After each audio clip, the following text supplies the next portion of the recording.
Hi guys, this is Lachette from Scarlet Moon Creations, and I'm back with part 2 of my witchy history.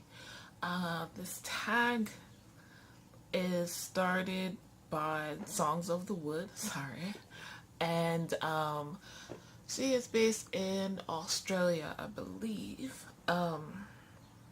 And yeah, so part 1 for me was books as well.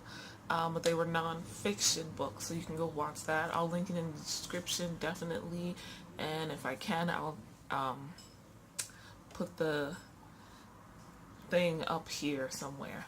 So, now we're on to fiction books, which, to me, had a bigger influence. And, again, I'm sorry if you hear any background noise. I try to edit out as much as possible. But it's warm out, so I have a window open, and I live in the hood, well, I do, but no, it's warm, and I live in an ethnic neighborhood, and they like to play music, but I hope it's early enough, it's not too crazy. You may hear some cars or planes in the background. So yeah, fiction books have more of a long-term influence on me than nonfiction. I've been reading fiction for a long time. I am a big reader, and yeah, so I guess it all starts with fantasy, specific books, or honestly more like specific series. If you're a fantasy reader, you know that a series is how things go. At minimum, usually a trilogy is the way to go. With world building, it takes a lot of words along with the plot. So yeah, I picked out, first I just want to say, like, Nora Roberts, because I like Nora Roberts because her books are kind of, they're modern, most of the time based in romance, and I started reading Nora Roberts way too early in life, probably, but it is what it is. And instead of like picking out several books, I just got like the companion guide thing, which there's probably a new one, because I think this came out in early 2000s. Yeah, 2003. So it's 2019. She's had a shit ton more books since then, but so yeah, I like the kind of reality setting, but Nora Roberts, so she is one of the first authors to introduce fantastical elements in a modern setting to me. And I guess maybe a bit of magical realism. I'd have to go back and read these books to kind of really get it. But yeah, even the most recent book, I think it's Year One, has some magical realism in it. It's also a bit dystopian. Not a bit, it's dystopian, but there's some magical realism, like, I haven't read the second book in that series yet, so I don't know if it the storyline changes from magical realism to start being explained and becoming more just dystopian with fantasy elements in it. So anyway, some examples. The Three Sisters Island trilogy. So the first book is this one, Dance Upon Air, and Three Sisters Island is an island that suffers from a curse, and it can only be broken by the descendants of the three witches who put the curse on the island back in like 1962. And each book is a story about one of those three descendants either coming back to the island or realizing their power, or living on the island and whatnot. But so like this first book, Dance Upon Air, is about a woman running from her abusive husband and going to this random island that she's never been to before. So she didn't know she was a descendant of a witch, and yeah, it goes on from there. The other two books are Heaven and Earth and Face the Fire, if you're interested.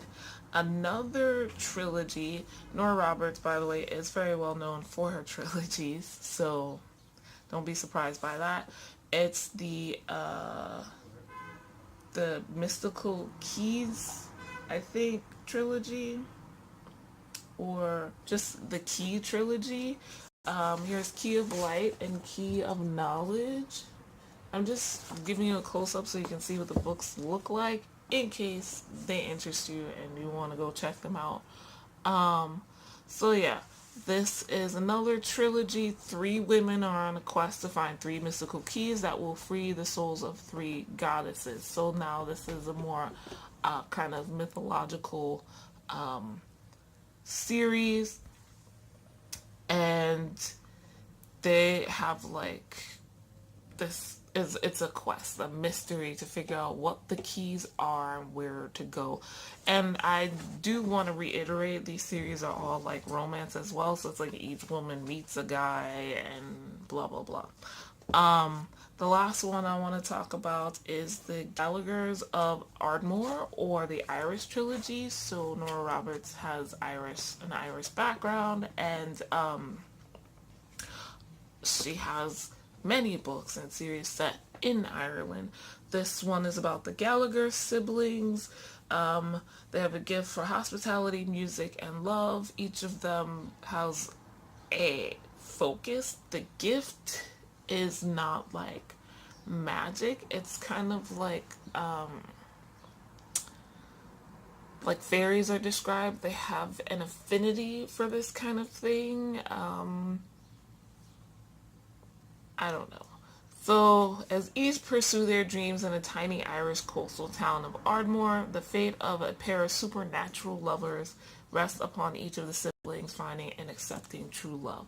So, that's another one. It's a little more supernatural leaning, but yeah, so books like that definitely kept me open-minded to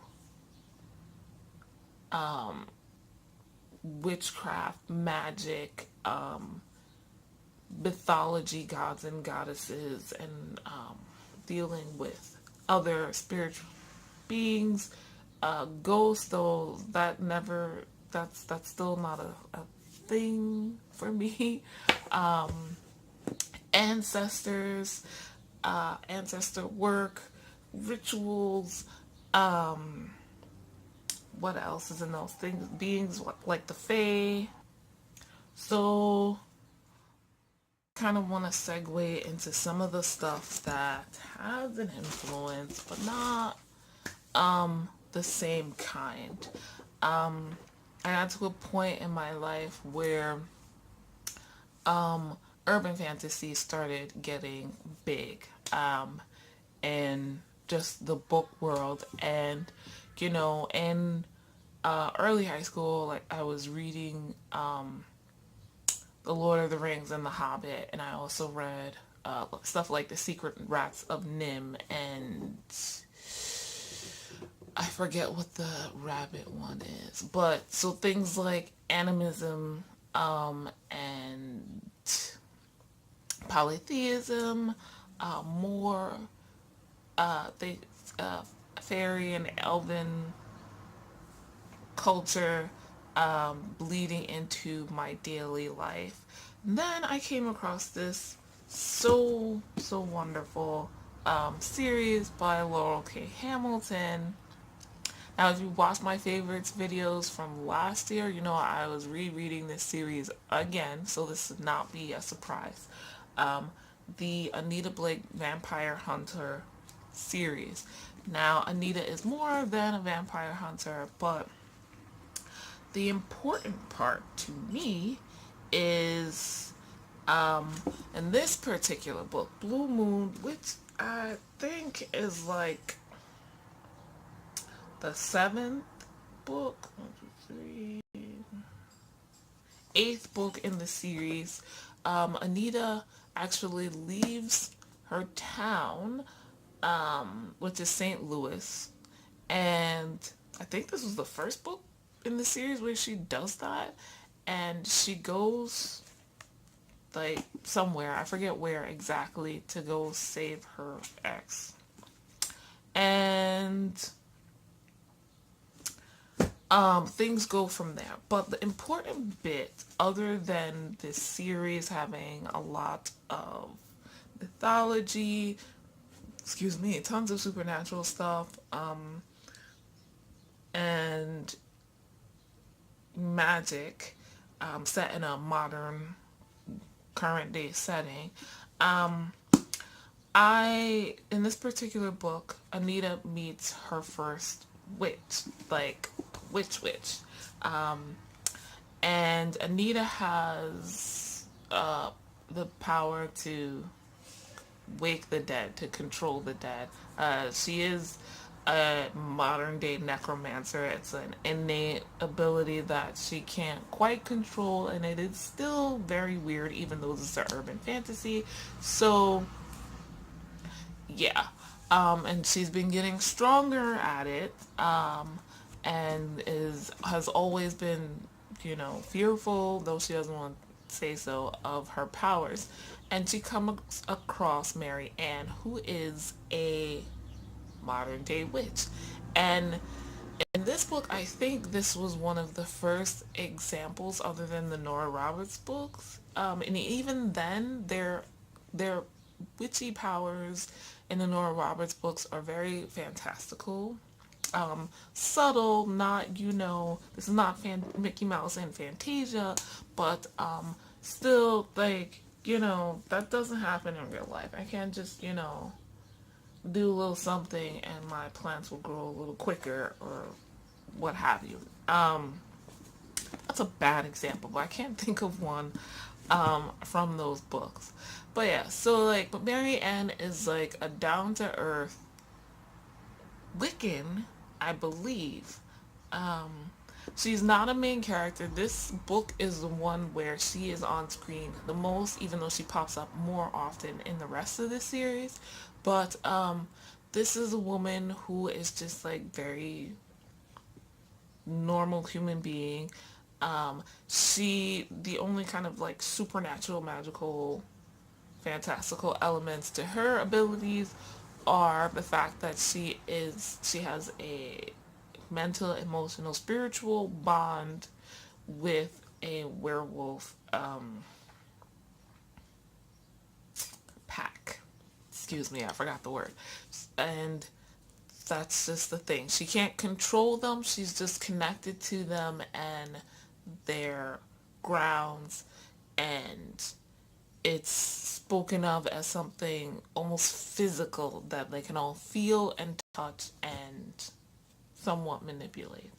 And that's fine. But otherwise, like, Marianne's a normal person. She has a regular job. She doesn't have like an altar even or anything like that. But a lot of her spiritual practices are very helpful to Anita, and it was really one of the first times I was like, oh, that's interesting. And the way it's presented in this is a very like urban fantasy. It's not urban as in like we're in the city. It's just like this is current day. So this, I think, was the first thing that clicked somewhere in the back of my head, like, oh, maybe there are people like this. There's another book in this series where Anita meets a friend's fiance who works at a metaphysical store, and if you're a witch, like there's tons of those all over the place. Particularly, they were, I think, in Arizona. So, yeah.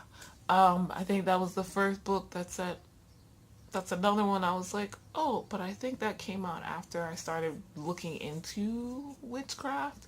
But so after that, around that time in my life, I started looking for other books that had a similar element. I was very much into the whole urban fantasy thing. So there's tons of those, and the more witches that started to pop up, I was like, ooh, maybe. Are these people? The other awesome thing is that this was also the time where, like, obviously the internet had been around for a while already, but now it's like for everyone, social media is a thing, and authors now have blogs. They have websites, and they can talk to you regularly. Nora Roberts and Laurell Hamilton are both like early adopters of that kind of fan service, for lack of a better word. And a lot of what Laurell talked about on her blog was some behind the scenes stuff for her books and her researching and things like that, and a lot of it, and some like personal things. And I always got the feeling that she had experience with witchcraft, or at least paganism of some kind, and that wound up being my hunch, wound up being confirmed years later. I don't remember when. I don't remember exactly if it was before I had already started my own foray into paganism and witchcraft, but it was definitely a thing.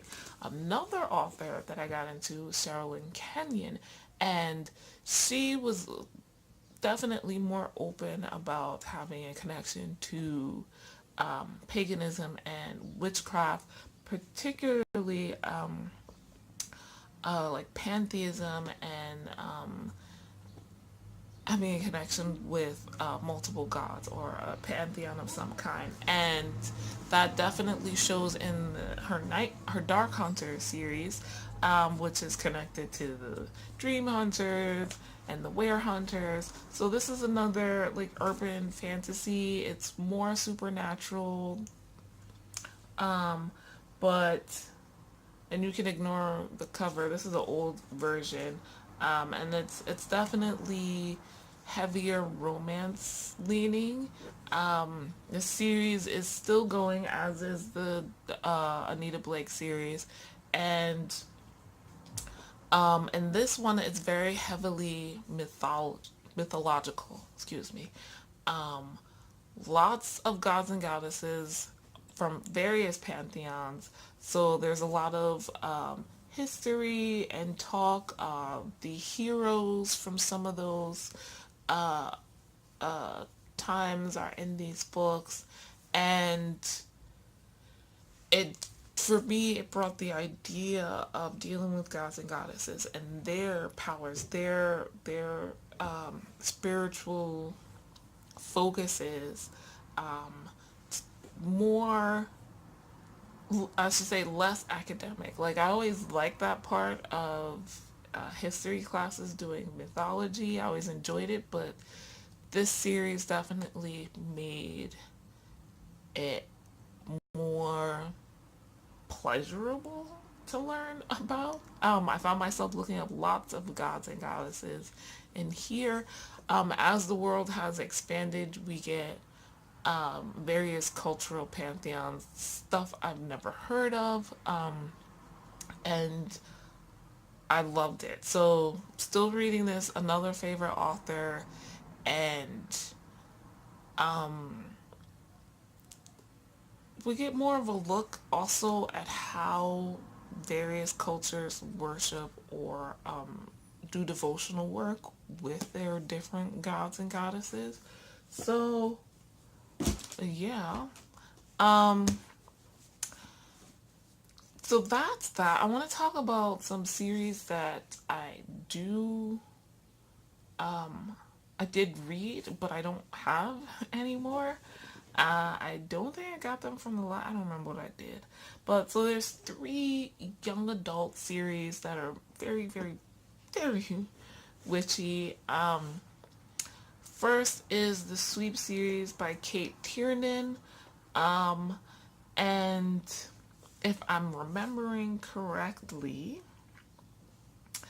that is about a young lady in a small town in the Midwest somewhere who is raised Christian, and it's, you know, regular everyday stuff, and this new guy comes to her school and she's attracted to him. Turns out he's a witch. Very Wiccan focus, but this is like, now it's, you know, very modern day. Things might be have a smidge sprinkle of fantastical magic, but not really. It's more realistic. She gets to know this guy and his family and his spirituality, so she starts becoming interested in witchcraft, and I believe she gets initiated. There's some drama. It's a young adult thing. There's like boy drama. There's family drama. But it's all like encompassed in also this kind of spiritual drama as well, because there is like, what is this witchcraft thing? So yeah, that was one series I enjoyed. I read it. I think I was already. I don't remember. This, like, I read a lot from high school to college, so I can't remember when I did what. But yeah, another series very similar is The Circle of Three by Isobel Bird, and this is out of print, which makes me sad. So this book is about three young ladies. It's another young adult series. And they all come from different backgrounds. They come across like some book of spells, do a spell, and it doesn't quite go as planned. It becomes this whole like farcical drama, and that's the first book. But they, I guess, find someone who knows what they're doing to help them like undo the spell. I honestly can't remember if this is very fantastical magic wise or not. Well, I know it's not very, but I don't remember if there's any at all. But the rituals they wind up doing, they come to a local metaphysical shop, and there is a coven in that runs the shop, or at least a member of the coven that runs the shop, and they help them like along the way to undo this whatever spell they do, and you know, they give them little tidbits about how witchcraft actually works, and the girls become intrigued and become friends, and then over the course of the series they become initiated, and you see the initiation ritual, and it's so absolutely gorgeous. And I will say this without giving too much away, but my coven initiation wound up being a little bit similar, a little bit. But there are other rituals, like I think it's a Samhain ritual, or Halloween, or whatever they call it, All Hallows Eve. I forget what the holiday is in the book, but I think that's what it is. And they the way the rituals are described and set up are absolutely magical, not literally, but figuratively. I love them. They are some of the best rituals I've ever read about. And I honestly believe they can be recreated in real life, if one has the space and the money. There's a lot of props and stuff, but the way they're done, it's kind of also like, you don't know, there are like, in one, there are kind of checkpoints that the girls come to, and you don't know if, and neither do they, if the beings they meet are like actual spiritual beings, and this is where fantasy comes in, or these are members of the coven, masked, robed, and whatever, dressed up, playing a part, being the archetype, or even invoking the beings or gods or guides, for the purpose of the ritual for those who pass through. So it's beautifully done. I really appreciate it. I also like the friendship between the girls. I like the series better than Sleep. It's less dramatic, even though it's teen girls. And yeah, so the last one of the trio I want to talk about is Daughters of the Moon. I definitely read this after, learning about witchcraft and joining a group and doing rituals and stuff like that. Daughters of the Moon by Lynne Ewing.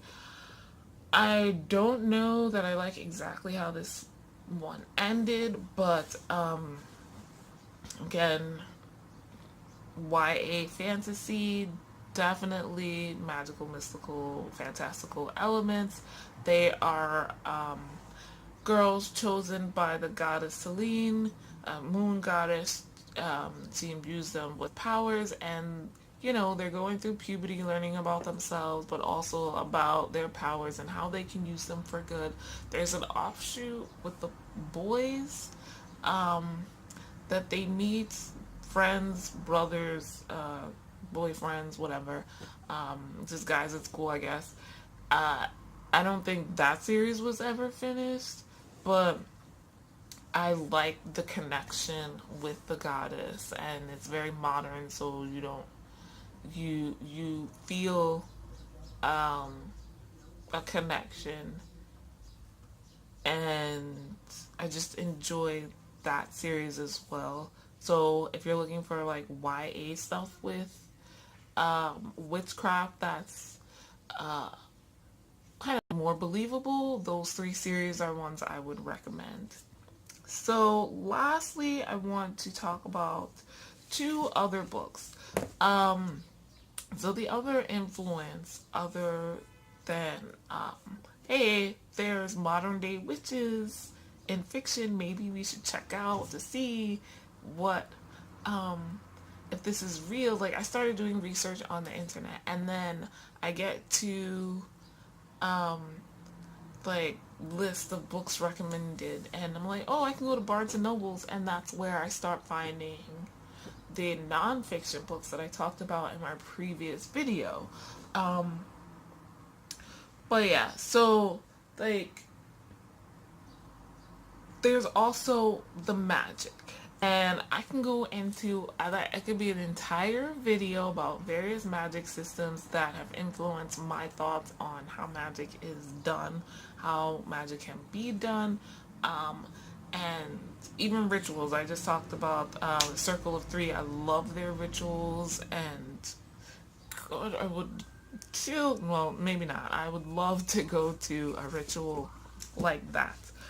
But there are two that influenced me before I started getting into the nonfiction books, before I started taking lessons in paganism and witchcraft online, or going to the Wiccan Family Temple and doing rituals. First off, Anne Bishop's trilogy, the Black Jewels trilogy. There is actually a real life coven based off of this trilogy and the other offshoots in this world, in this by this author, and that's how well she built this world. And what I love is much into this book.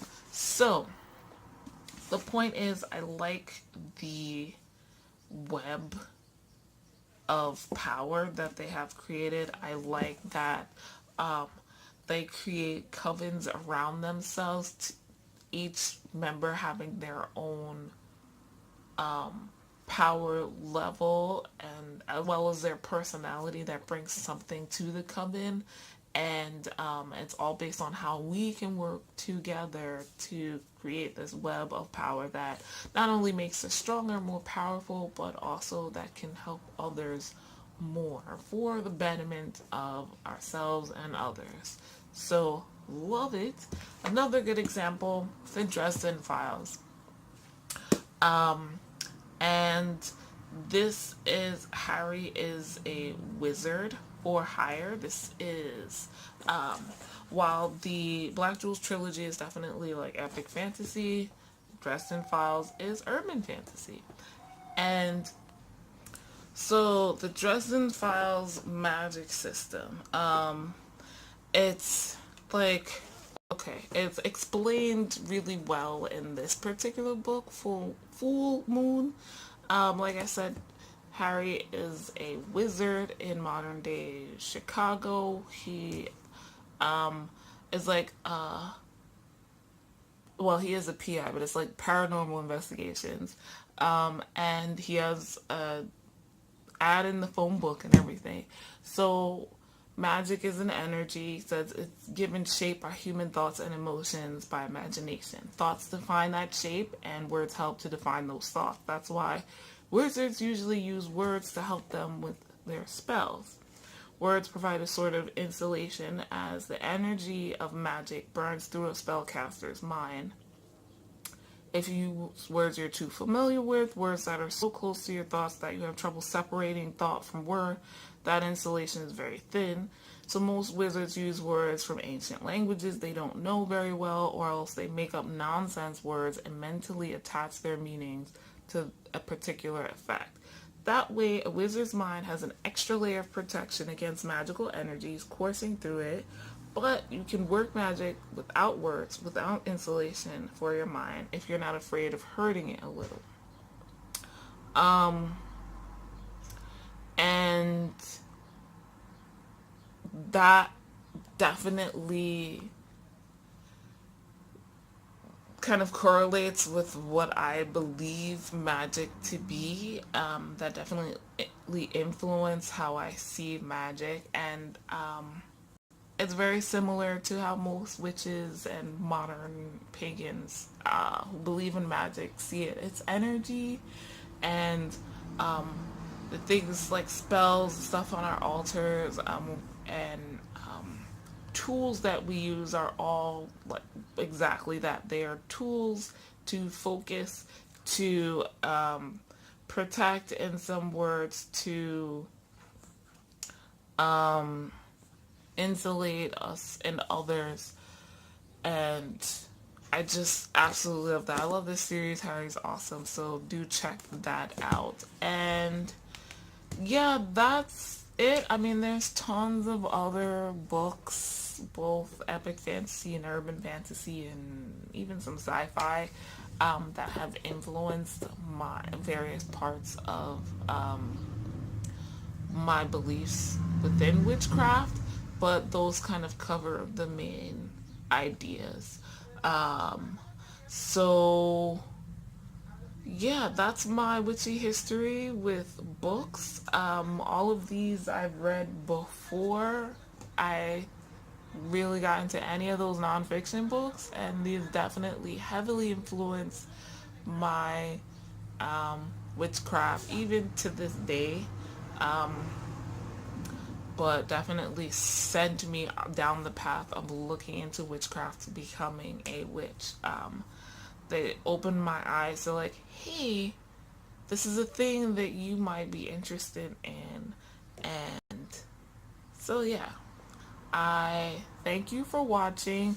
The next video I do in this series will probably be like the internet or websites. And I don't know when I'm going to do that video. But yeah, thank you so much for watching.